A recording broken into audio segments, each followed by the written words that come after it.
श्री गुरु चरण सरोज बलधाम अंजलि पुत्र पवन सुत नाम जय हनुमान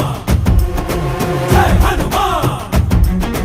भूत पिशाच निकट नहीं आवे महावीर जब नाम सुनावे संकट से हनुमान छुड़ावे जन्म जन्म के दुख बिसरावे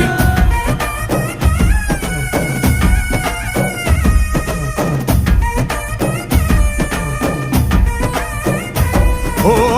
ಭುಜ ಬಲವಾ ತೋರಿ ನಿಂತೋನೆ ಭವ ಭಯವಾ ನೀಗುಬಾ